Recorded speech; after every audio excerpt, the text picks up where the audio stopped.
gotta go. Yeah, I'll call you back. I'm with that realtor lady.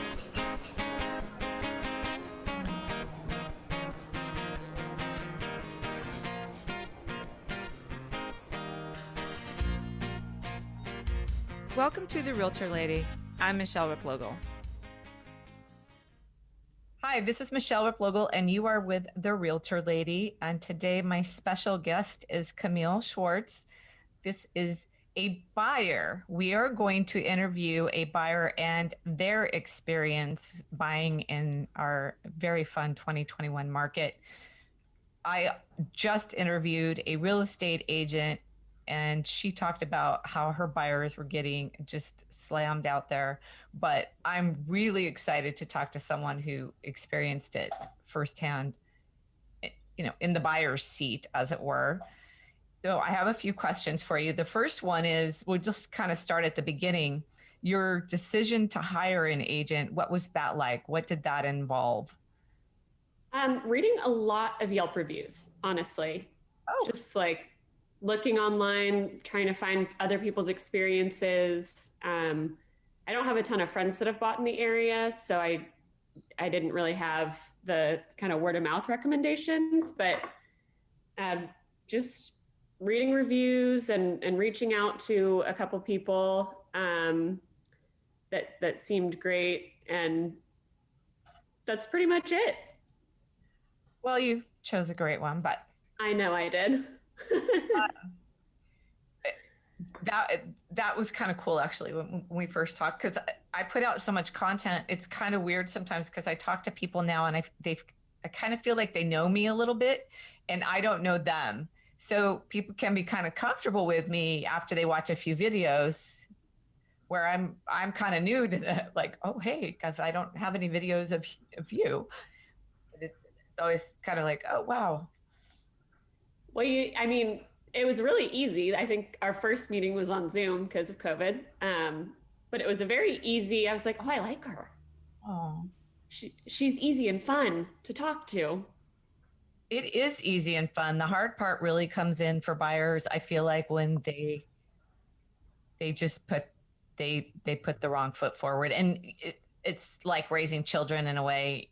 You kind of have to wait for this process to go through. And sometimes it's kind of painful that, okay, we're not going to get this one, but let's do it anyway, and kind of go through the motions and the procedures. And then when you kind of get where you really want it, then you kind of know what to do. But tell us a little bit about the buying process. I want to hear about your struggles and kind of what, at your house or conversations with your family. What was it like for you? It was, when I first started looking, I wasn't 100% sure what I wanted. I was open to a lot of different things. And so we just kind of went and looked at a bunch of stuff. And I did fall in love with like the first house, well, it was the second house, but on the first day we went looking. And it was so cute, little creekside property. And I was like, shoot, is it too soon to start making offers? Like, should I see more houses? But I just loved it. So that is one of the questions that come up for a lot of buyers. Is often they like the first thing they see, but really in reality, and I'm not sure what your experience was, but a lot of times by the time a buyer gets to an agent, they really have seen a lot of houses. And oh yeah, and because of COVID, maybe not in person, but sometimes by the time they'll get to me in a regular year and market, they've actually already been going to open houses, or they've been getting appointments and they've been seeing houses. So what may seem like the first one, really, maybe not. I'm sure you looked at a lot of houses online. Oh, like I spent a stupid amount of time on Redfin before I ever got in touch with an agent. And I just was like, ooh, maybe like there's something out there that I can get my hands on. And so I had looked at a lot of things, and there's still one that I looked at before I was actually ready to buy that I think of as like kind of one that got away, even though I didn't even try. Oh, it was just very cute and like kind of quirky looking in Felton. And I couldn't be more pleased with how things turned out for me, but I still like kind of think about that house a little bit. Was that the white kind of colonial looking one? Yeah. So, what were your frustrations? You'd had a few. I know that we did write an offer on a property that did finally close. I don't know if you saw Woodland Way closed for 735. Oh yeah, I did see. And I know we offered more than that. What was your thinking on that? Was what happened there, or what? I I offered a lot more than than what they closed for, and so I've just kind of been trying to figure out what kind of. I mean, I didn't waive all the contingencies because they didn't provide an inspection, and it's, you know, a quirky riverside property with a foundation crack, so I'm not gonna. It just wasn't in. Just wasn't. I didn't want to do that. Didn't seem wise for me, and I assume that the people who ultimately bought it did waive all their contingencies, but I wonder what kind of deal they got that made it lucrative for them to take an offer that was that much lower than mine. Right? Yeah. Yeah. But that wasn't the house that got away for you.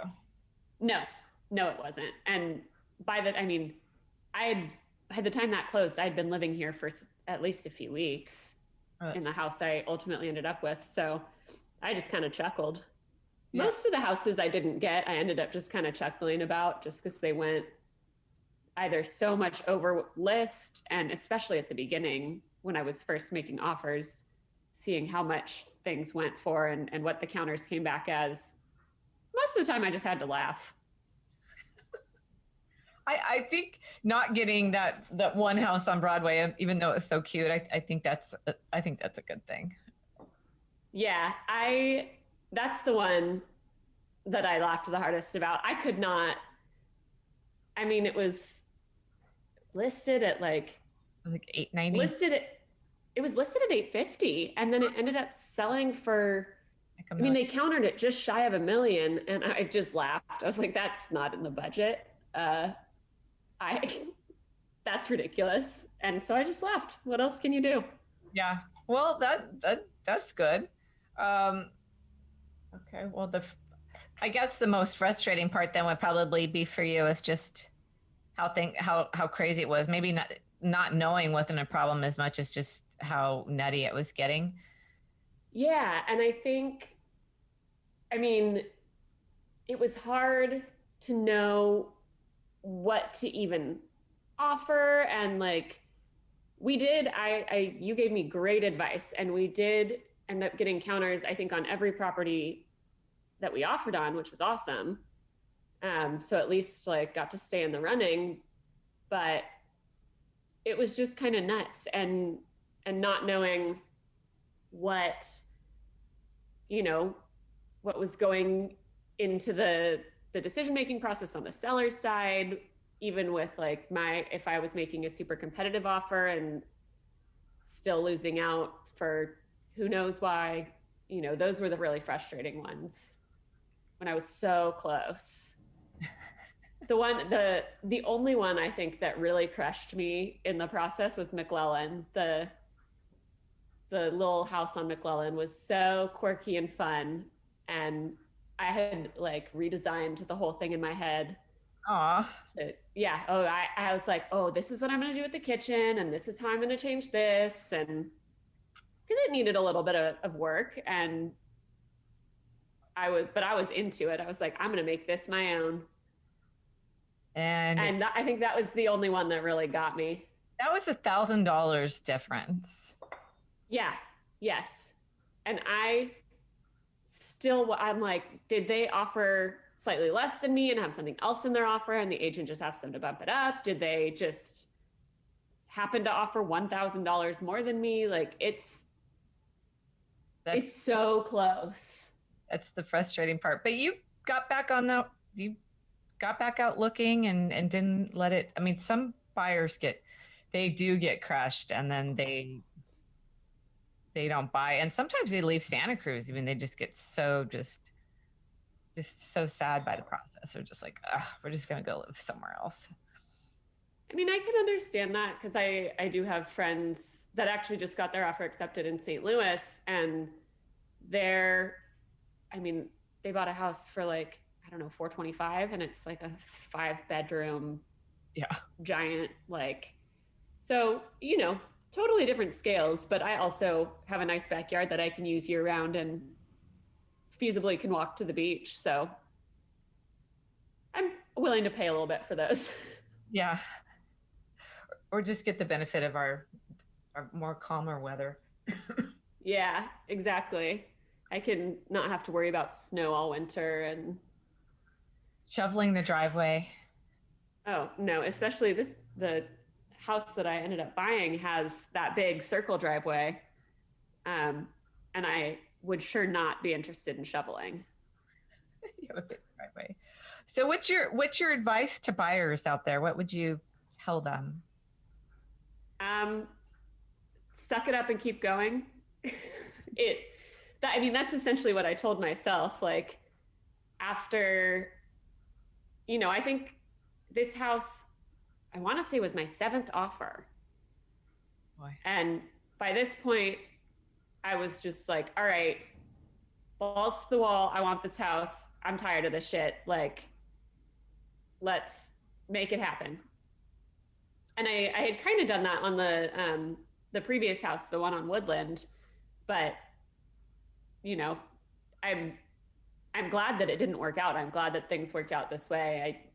There are so many wonderful things about this house, but kind of just it gets super frustrating, and just have a good sense of humor about it and Don't take it keep the personal. faith that don't take it personally and keep the faith that the right house will work out.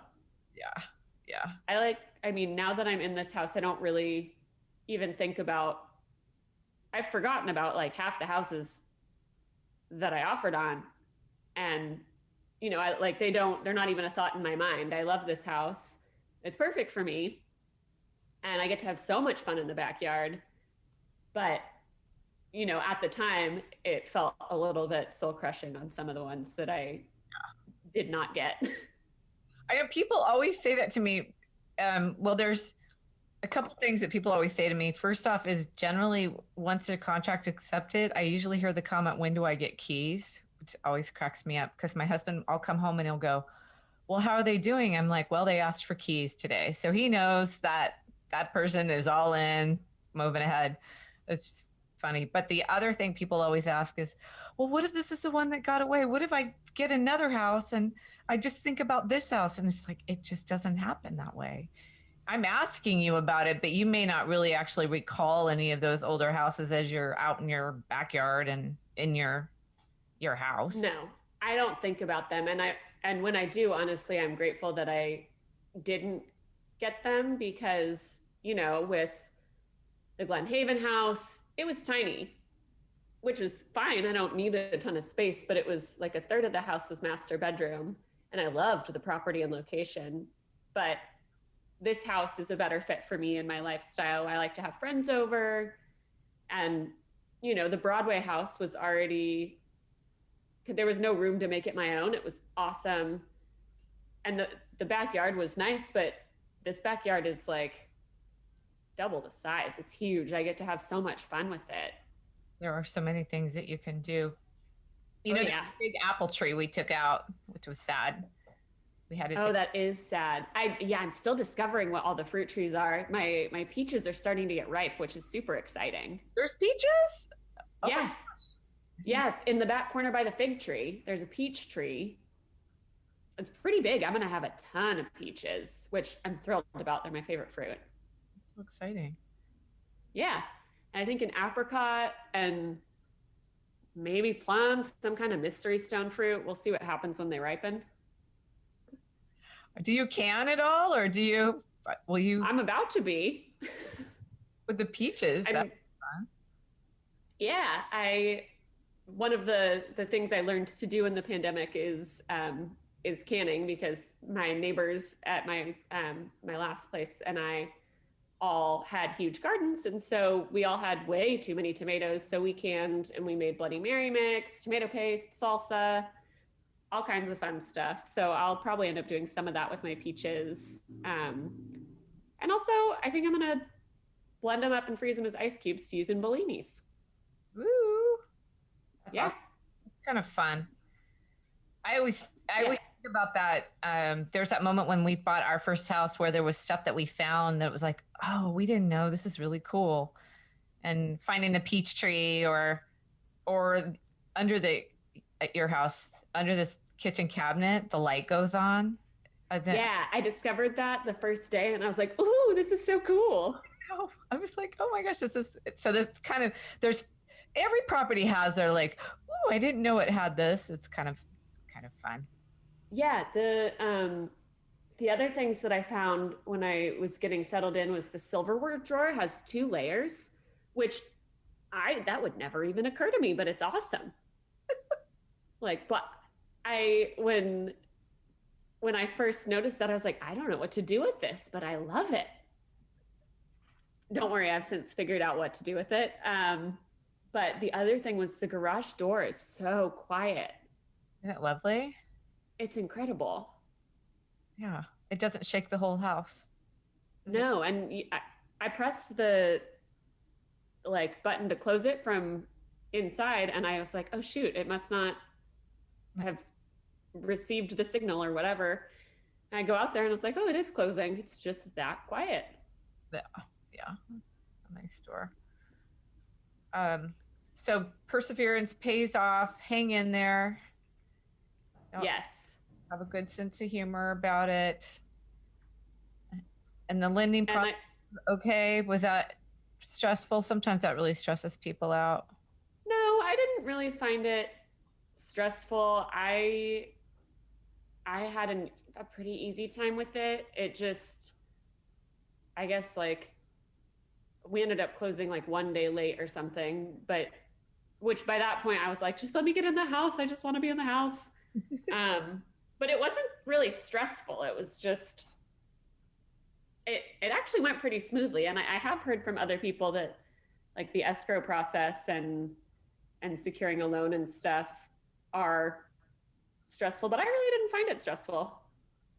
I think for me, it's super stressful, but I'm self-employed. So they're always asking for stuff that I have to, get on a ladder and dig through tons of paper for. It's a little easier for me since I just, have a typical W-2 job and I can just submit that and doesn't take, nearly as much. I can imagine it being much more stressful in different situations, but I have a pretty easy, and before I bought the house, it's not like I had other assets or anything it was a pretty simple, straightforward process just because I'm kind of just getting started. And then lastly, what did you think about the barrage of disclosures? It's one of my just pet peeves as a real estate agent is that we keep hammering you guys with disclosures, and I think they should be more concise because the ones that have the real information sometimes get bogged down in the Santa Cruz Water District water conservation, which comes in triplicate. But then something that might have some really valid information is, only a paragraph long somewhere. And it's like, where was that? I want to read that again. And you know what, at some point I just, and maybe I shouldn't admit this, but at some point I was just like, I'm going to sign it. Like, I'm going to buy the house. Like I read everything that I got, and luckily it kind of came in slowly, like little bits at a time, which was, I think, helpful. But the final day signing stuff with the notary, it was a lot. But since I ended up co-purchasing with my parents, and my mom is highly detail oriented, I kind of had that room to not be as stressed about the disclosures because I knew she had pieced through them with a fine-tooth comb. I think if I had ended up getting one of the houses that I was going in on by myself, I would have been a lot more stressed about reading the disclosures because there's just so much information, and Yeah. Like at some point, it all just kind of blurs together. And at least for me, I'm like, I don't even know what I'm reading anymore. Yeah, I totally get that. I feel like there needs to be maybe the cycle should be that we give you the seller disclosures and maybe the natural hazard disclosures, the ones that are kind of the big ones first, and then the rest comes later. And then some agents, they'll trickle me this stuff. So you just, Monday, Tuesday, Wednesday, you get all this. It's just like, can we help the consumer and help pace them through these disclosures and not just throw them at them? But I mean, all the disclosures, like the ones that I got, pre-sale and pre-offer kind of thing, I got into a pretty good groove with reading those. I think the first time I was reading them, it was kind of overwhelming because there's like the inspection reports. And then if you're buying anywhere like out of the city, you're looking at septic reports, termite reports, seller disclosures, like, oh, there's so many. And the first one, maybe two were kind of overwhelming, but after that, it got a lot easier to know what I need to look for. And so those, I did read through all of those pretty carefully myself. It was, later on after we were in escrow that I was kind of like, oh boy, that was the time when I was just like, there's so many forms and they all kind of say the same thing. Me too. They really, and especially with the loan stuff, it's like, I don't know. And not really the loan stuff, but just generally like the escrow forms and whatever, you have to sign so many things that say almost the same thing. And you're pretty sure you've already signed it online, but you can't, like, there's so many that are so similar that you just keep signing. Yeah. It's quagmire of just all these forms. And they've just come up with a new one for fires. And I was like, that's great, guys. But here's the thing. You need to have some stuff that makes it easier for the consumer to understand, because I didn't understand what it was. I've read it a few times and some of it I just like, they keep giving them to us and we're like, what does this mean? We have to keep going to classes, and then they're going to change our whole contract this year. Oh, why? I don't know. Just to switch it up, keep it confusing. I think it's always with the slant that it's supposed to be more consumer centric, but more than likely if the agents that are using it are confused, then we're going to have a lot of confused buyers and sellers because they got to look at them. Yeah. But I have, in the age of technology and where we are in terms of signing stuff, I have a lot of people that they just really aren't looking at most of it and really relying on me to say, you need to read this because there's just so much coming at them. I was going to bring up something. Oh, what was it? So when you were reading disclosures all the way through, did it help you though? I mean, did each package get a little easier? Was it? Oh yeah. Okay. Because I'm always, even when buyers are first starting and they're like, well, I don't really care much for this property. And I'll say, do you want me to send the disclosures? And they'll say, yeah. And I say, could you read them because it'll help you for the one you want? Like if you could understand the disclosures and the reports, that way when the one that comes along that you need to move fast, no physical contingency, you're ready. Yeah, it got way easier. Like the first one, like I said, I was overwhelmed, but as I looked at more and more houses, and I don't even know how many houses we went to see, but a lot of them, I'd get the disclosures beforehand and I could read through inspection reports and figure out what to look for while I was there and see kind of how big of a deal it looked like. Do I need to fix it right away? How much is it going to cost? And, be able to factor that stuff into my decision on whether to offer or how much to offer. That was I found that really helpful. Yeah. Oh, okay. So that's kind of cool. You read them before you went. I don't get that very often. Oh yeah. I come by it honestly. I get it from my mom, but I like to have all the information I can have as soon as I can have it, so I can make the best informed decision. So with all those things, if I had it beforehand, I would read it before and go look for, things that had stood out from the report, like, wood rot in the stairs. Is it going to have to be fixed immediately? Like, can I safely walk down them? Kind of stuff. And there are a couple houses that I think we went back to a second time after I had read the disclosures so that I could get a better look and be like, I don't remember that. I want to see if it's actually a really big deal. Right. Yeah, the reports can be like I had two houses on occasion you had emailed me and I'd said, I read the reports and I really just don't like the direction this property is going in terms of future problems. And we didn't go see them. And they do help if we have a chance to actually get into them and get those disclosures up front. But I can't always get those, or sometimes I can't get the most pertinent information, which is always frustrating with the market moving so fast. Yeah, I did like that because the market here moves so fast, a lot of sellers already had home inspections done, and I could read through that before making an offer, and make it a stronger offer by removing physical contingencies, assuming that the inspection was clean, which I did on this house. At least in the counter round. I don't remember if it was in the first offer, but it's nice to have that information so you know exactly what you're getting into instead of getting into escrow and then being like, oh man, I didn't see this, I didn't know this. Right. And there's hints sometimes around too that we can pick up on, but yeah, the reports don't always have everything too. That's the other thing is, home inspectors miss stuff, us guys miss stuff too. So it's always good to, see it and of course read the disclosures. But that's a good idea to read them before. I mean, if you think you're really interested, I don't think we didn't go on flying rounds of houses that you weren't interested in. So no, we went only to houses that I was like, oh, this could be cool. And there were a few times, like there was one day when we went to see 3 different houses in Felton, and the one I thought would be my favorite, I actually didn't care for.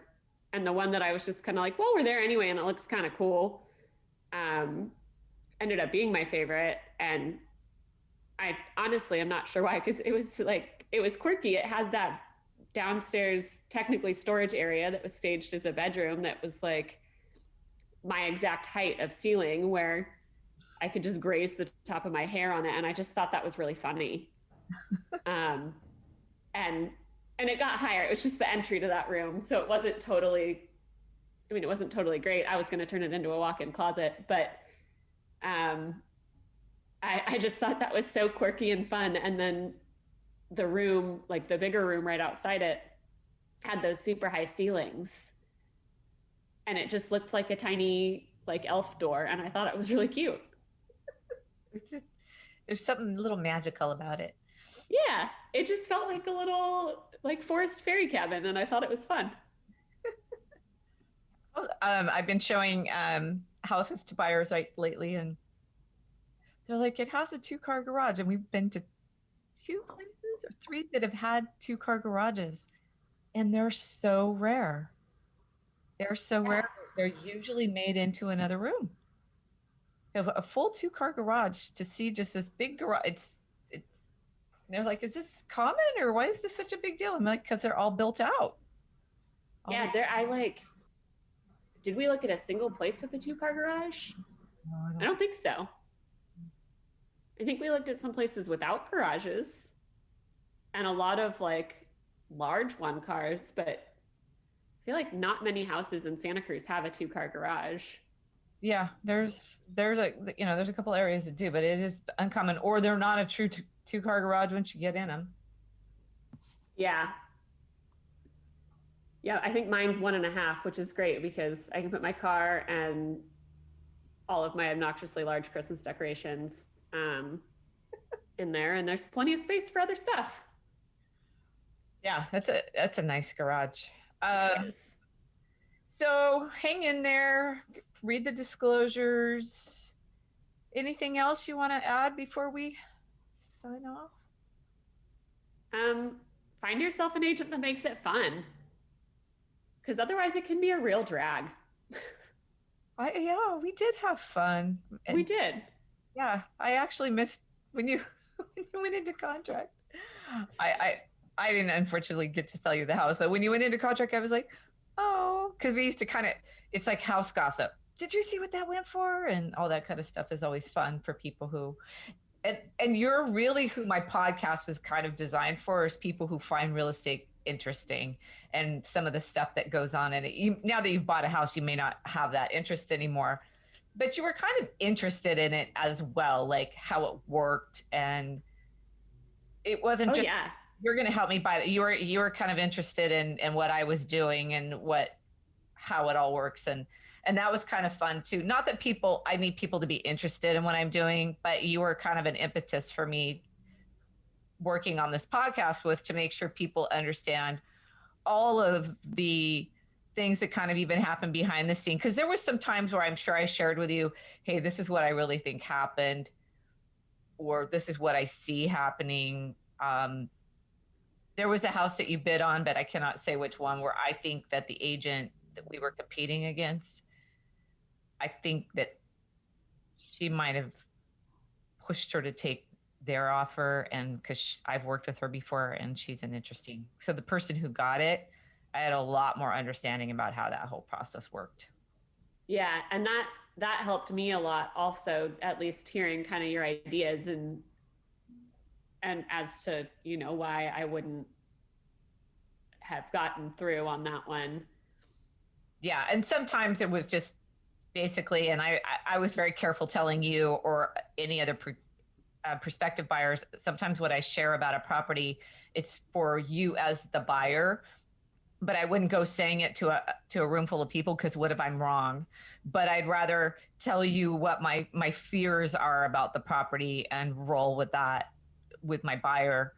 And there's some of those things too that came out when we were working together, is like, ooh, I don't know, this one just has this wonky thing going on and I'm not sure.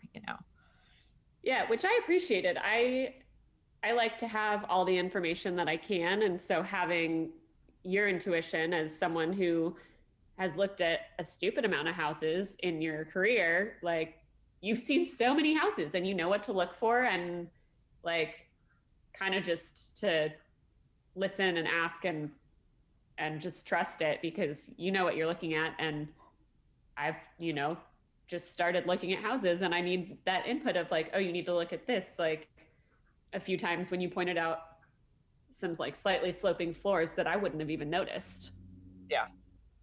Yeah, there's a lot of sloping floors in Santa Cruz too, which is really tough because people fall in love with houses. And I'll say, I think it's going to be fine, but we move, sometimes Yeah. people get a little antsy about properties. And I was like, we're on a moving planet. Things keep moving. I can't hold all this still for you. There's no foundation out there that's going to keep that from happening. So that's always an interesting conversation. Yeah, some of them, I think most, like one of them had a slightly sloping floor that was like not a big deal. There were a couple that, I think one of them that we didn't even go see because of how much they mentioned the sloping floors. And we were just like, ooh, yeah, that sounds expensive. Yeah, it sounds like an ongoing problem. And if everybody's mentioning it, all the agents and the home inspectors, yeah, it just seemed, and some people are okay with it, and it could be fine. Who knows? Yeah. But it is the scary part. Well, you made it. You got to the finish line and got that house, and congratulations. Thank you. I love it. I'm thrilled with how everything turned out. Yeah, I think it's a nice house. I noticed this is how I kind of gauge nice houses. I noticed that when me and my husband were there kind of, tidying up or watering, we would stay. And some listings I've had, we're just there to get in and get out. We got to do something, take the cans out or what, you know what I mean? But we would go, and I'd sweep, and then he'd water, and then we kind of wandered around, and that's always a good property, a property where people stay, like, or if I'm showing a property and the buyers sit down and they want to sit on the couch and chat for a while, I'm like, keep this in mind when you're making your decision, because you are already spending time here and enjoying it. Yeah. And with this one, I think it also helped that I got to come here a couple times and have, a little bit more time to think about it. And it wasn't really that hard of it. Like, the yard's great. The house is beautiful. they did a great job of updating it, the former owners. And so I don't have to, there's nothing I have to update. I can just do the fun stuff like the backyard. The other thing about your house, and I was in one earlier this week, is when the seller remodels the home for themselves versus a flip.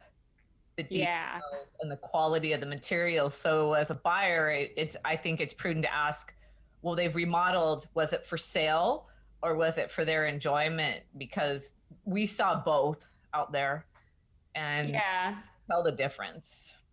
Totally. Like there are so many like the soft close cabinets and the instant hot water and the like the most functional Lazy Susan I have ever seen. It's all like so well thought out, and you know the appliances are really good quality. I can't hear the dishwasher. It's miraculous.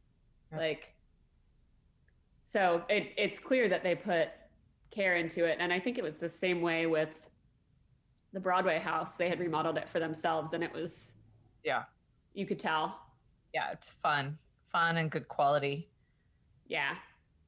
Well, I want to thank you for being on and telling your side of it. And congratulations on your new home.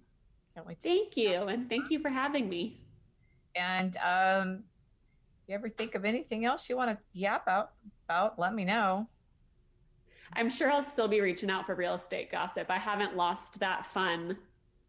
I still like to kind of look and see what things are going for. Anything less now because I'm not really looking at the real estate websites, but anything that was kind of on the market, when I was looking, I still kind of like to see what it went for, just because I'm curious. It's kind of fun. You know, I like it. That's kind of the fun thing about being with other realtors when they know what houses go for. Some just don't actively watch it, and some do, and it's always fun. We do house gossip. I miss that. Hopefully it'll get back to normal here soon. Should be pretty soon, hopefully. I know. I'm going to have an open house today, so we'll see how that goes. Ooh, that's fun. Open houses are back. Getting out into the public and getting them in. Yeah, it's nice. I had one a couple weeks ago. I only had people who were really pretty interested, so that was nice. Before, we would have open houses that were just basically designed to entertain people. They didn't really have any real interest. That was I think that's kind of gone away a little bit. I think people who are serious are going right now. Well, yeah, I think people are still so cautious about where they're going and who they're interacting with after the past year plus, but it makes sense. You don't have interest, maybe that's not the place to be. Yeah. Well, thank you again. And I'll let you know when the episode is up. It'll be up in a couple weeks. Awesome. Sounds good. Thanks, Michelle. Enjoy the rest of your day. You too. Talk to you later. Bye. Hey, thank you for listening. If you want to talk more, find me on livethesantacruzlife.com, on YouTube, on Twitter, on Facebook, on LinkedIn, or give me a call. My number's in the show notes. Love to hear from you.